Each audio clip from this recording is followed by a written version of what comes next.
शं वरुणः शन्नो भवत्वर्यमा शन्न इन्द्रो बृहस्पतिः शन्नो विष्णुरुक्रमः ॐ शान्ति शान्ति शान्तिः।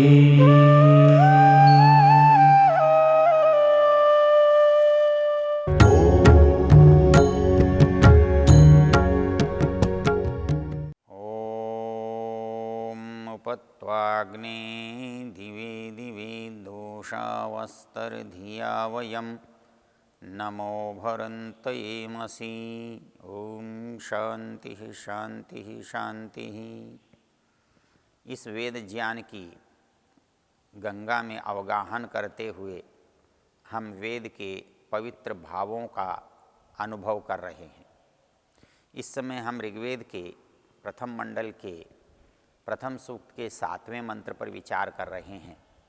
7वां मंत्र उपत्वाग्ने, इसका ऋषि मधुच्छंदा है, इसका देवता अग्नि है और इस मंत्र में परमेश्वर की उपासना कैसे की जाती है उसका बहुत सुंदर चित्रण है। हमने पिछली चर्चा में देखा था कि उपासना ज्ञानपूर्वक होनी चाहिए।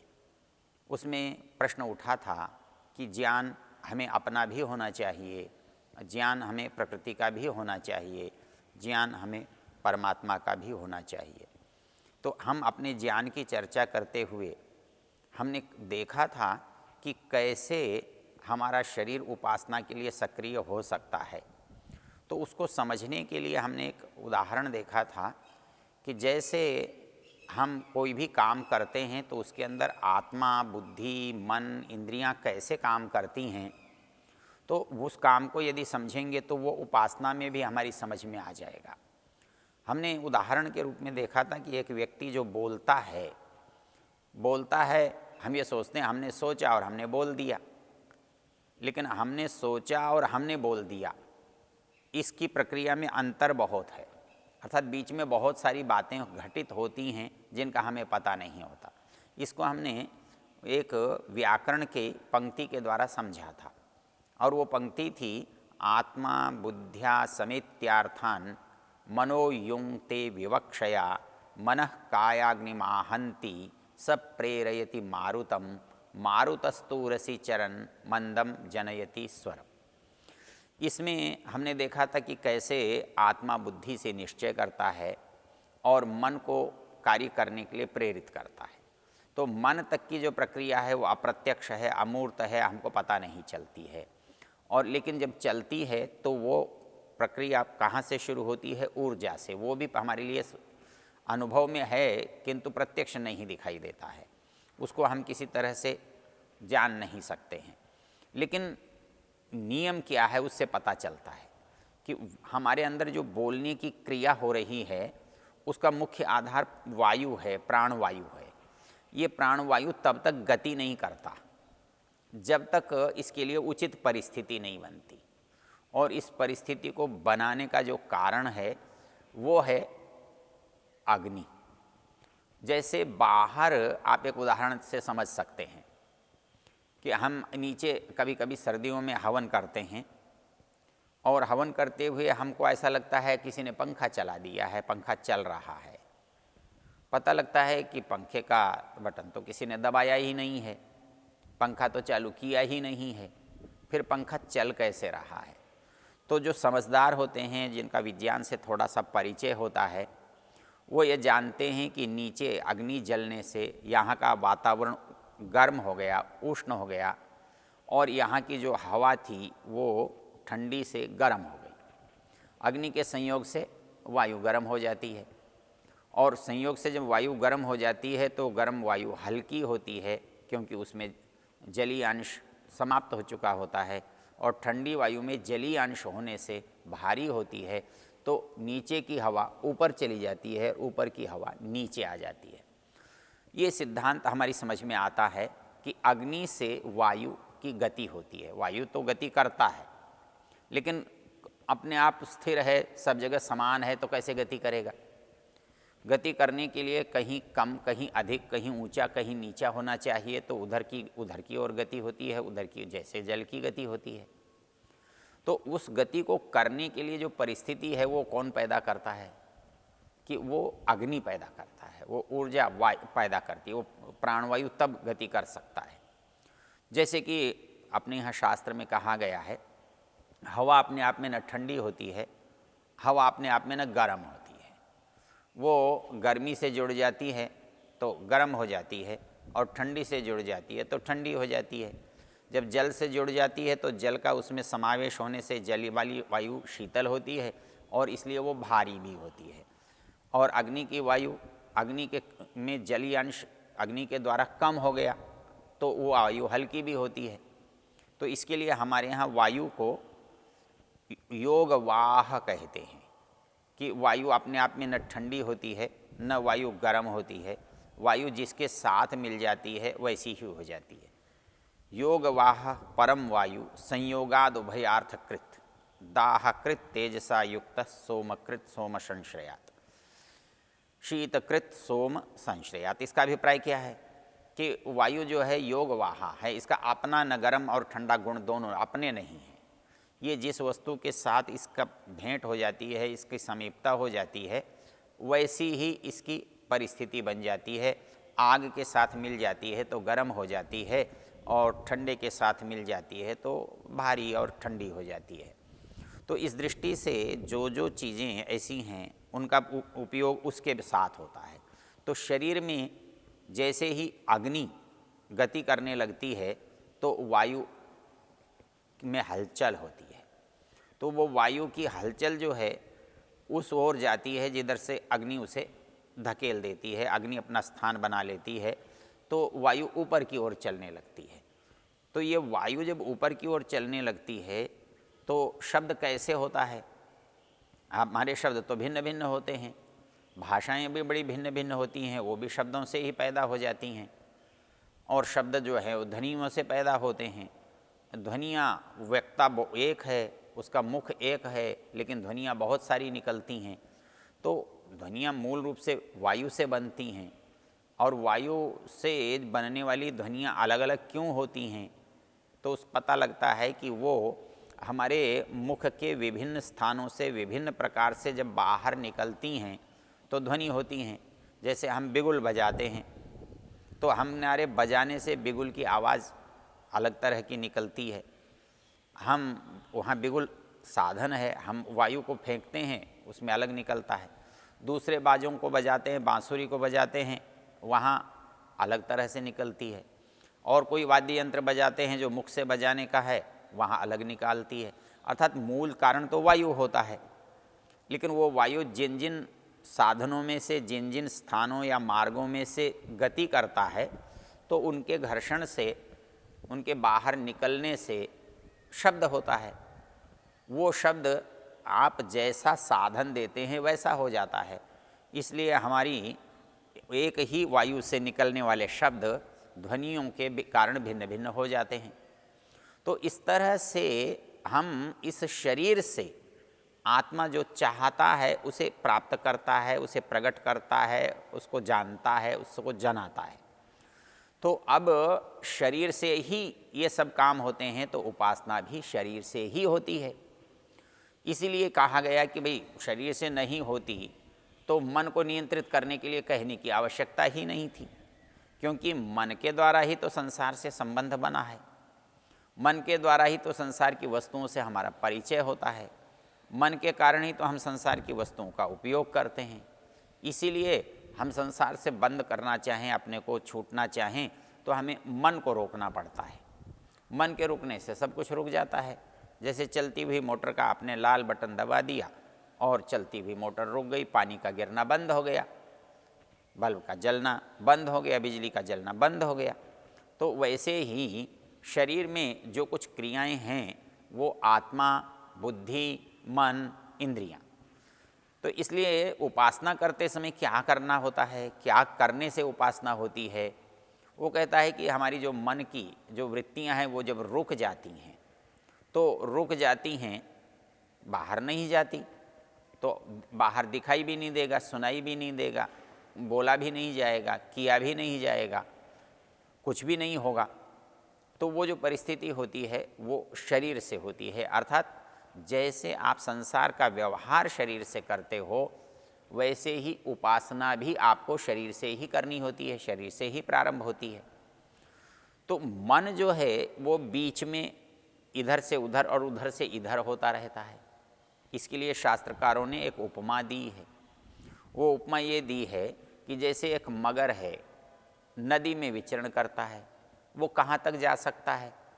वो ज़्यादा से अधिक इस किनारे तक जा सकता है, अधिक से अधिक इस किनारे तक जा सकता है, बीच में रह सकता है।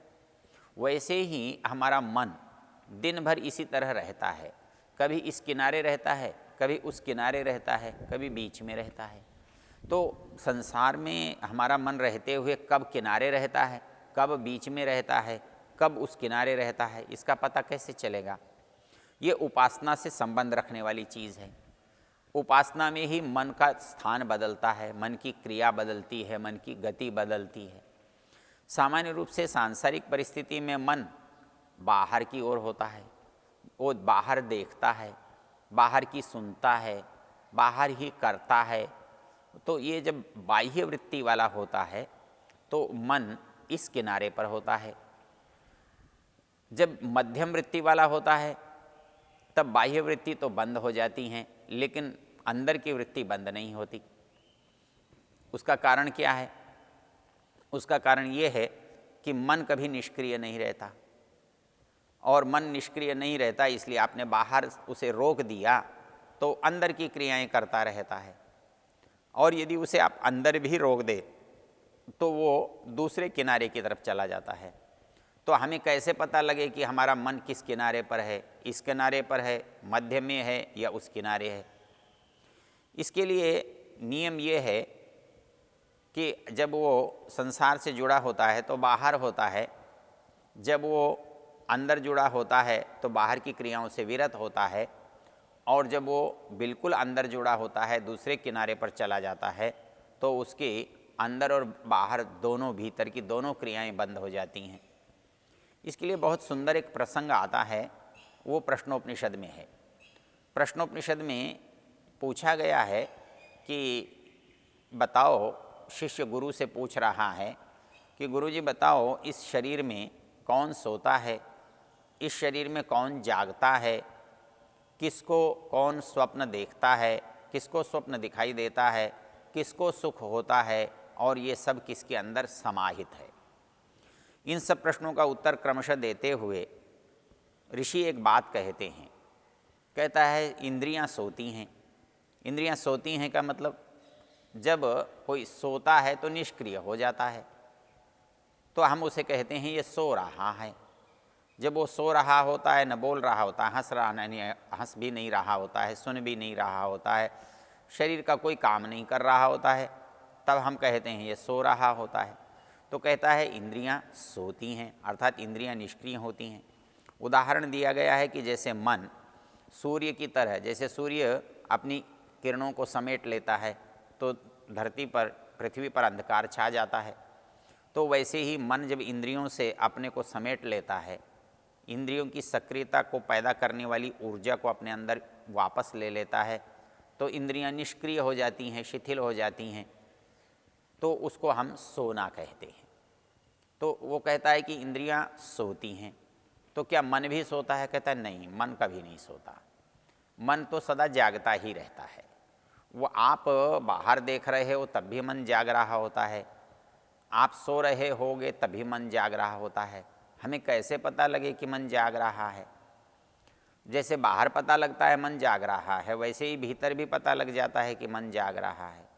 बाहर का मन कैसे पता लगता है जाग रहा है? हमको दिखाई दे रहा है, सुनाई दे रहा है, हम बात कर रहे हैं, धूप छाया का अनुभव कर रहे हैं, गर्मी सर्दी देख रहे हैं, दुख शोक अनुभव कर रहे हैं, तो हमें पता लगता है कि हम जाग रहे हैं।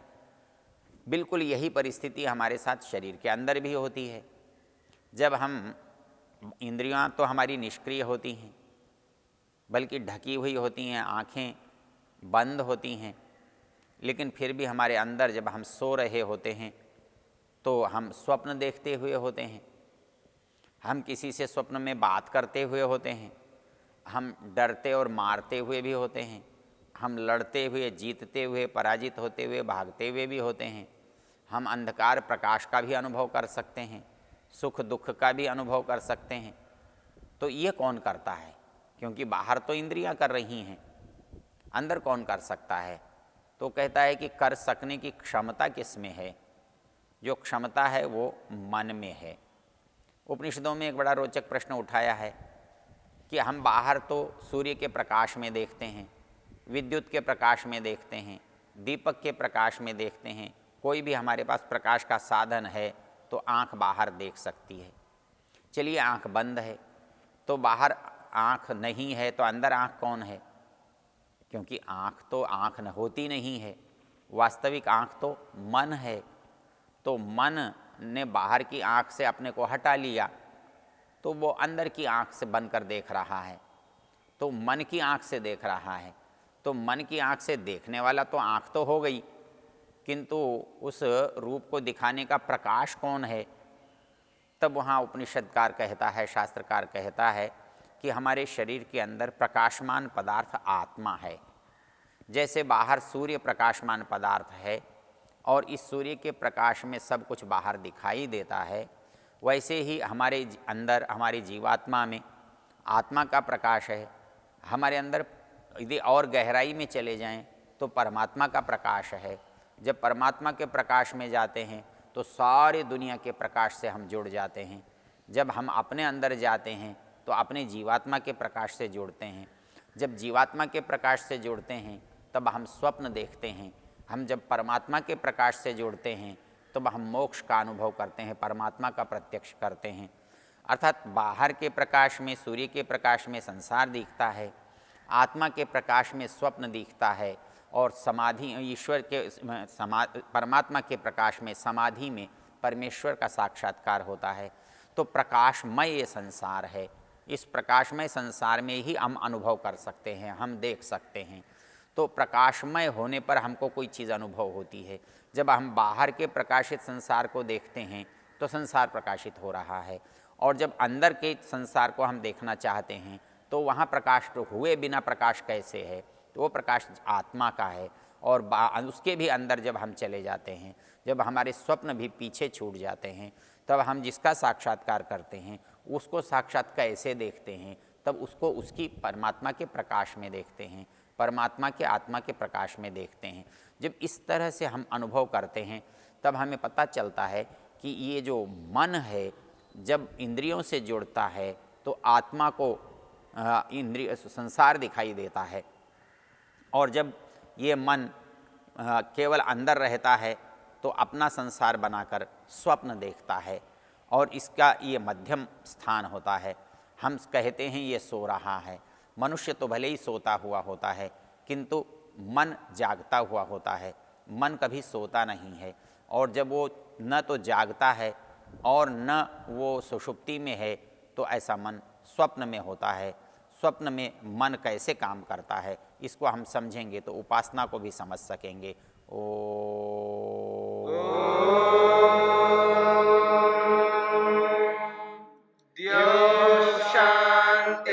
शांतिरंतरिक्षं शांतिर्पृथिवी शांतिरापः शांतिरोषधयः शांतिः वनस्पतयः शांतिर्विश्वे देवा शांतिर्ब्रह्म शांति सर्वं शांति शांतिरेव शांति शांति